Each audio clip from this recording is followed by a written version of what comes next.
Welcome back to the Black and Gold Report. I'm Cameron Songer, joined now by UNCP swim and dive head coach Rhonda Blank. Coach, thanks for joining us. You're welcome. Thank you for having me. You were hired in September to build the foundation for UNCP's 17th varsity sport, which will begin competing during the 2016-17 athletic season. Talk about what these last 4 months have been like for you. Oh my gosh, it's been definitely interesting to say the least. Almost like the Carolina Cyclone at Carowinds, where you get started slow, you're doing all the strategic planning and prep work in advance, and then all of a sudden you're cast into this whirlwind ride. Just very exciting. I love the challenge that it's given me, but definitely like a whirlwind ride. Yeah. Next season will be your first as a collegiate head coach, but you have a lot of ties to this community as well as to UNCP. Talk a little bit about your connection to UNCP as well as to the Robeson County community. It's been such an honor to be a big part of UNCP. It's like home for me. It's so much more than just an alumni, but being born in this area, my family dates back to the 1740s. Yeah, so I'm definitely native of this area. A lot of my family still live within a 30-mile radius of this university. Being able to give back to my family means so much to me and to my community. And my strategic plan within a 3-year goal is to start working and really feed it into the middle school programs with swimming and really bring it or develop it a little bit more, and hopefully that'll feed into the high school programs as well.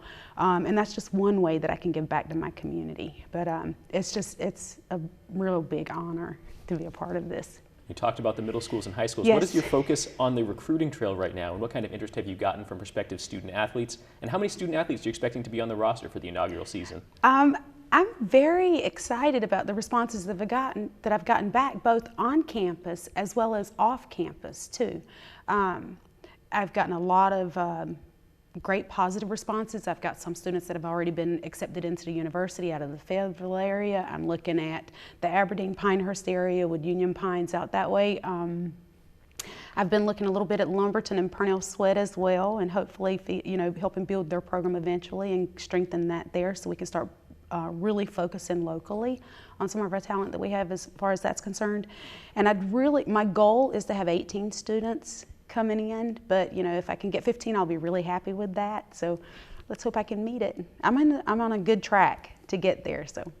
Well, you're building this program from the ground up. What are some of the challenges of doing that, and what are some of the most rewarding things that you've experienced so far? As you said, it's building the program from the ground up. So the first things I had to do was identify the needs. What does it entail? What are all of those elements that are incorporated in a competitive swimming program on a collegiate level?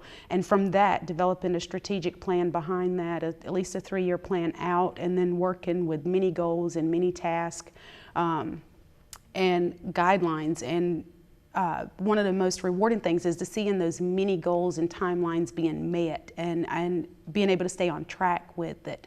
So it is challenging because there's a lot involved with everything from developing your coaches, assistant coaches' responsibilities and requirements. How can I get assistant coaches, identifying all of the high school programs in North Carolina and South Carolina that have swimming, and then branching out to Virginia as well. And then contacting all these coaches. So it's just been a huge undertaking, but like I said, the most rewarding part of it is once you get all of the strategic planning and stuff in place, setting those mini goals and tasks and seeing that I'm achieving those and I'm on that good timeline so that we can be up and running and ready for the 2016-17 season. All right, what months do collegiate swimming and diving programs compete in, and have you been able to put together any kind of schedule yet for 2016-17? Yes, actually. Our season would go from October to March, so it's about 144 days. I have been in touch with Division II, III, as well as NAIA universities. I have 3 commitments already with some tentative dates. Ranging from October to January.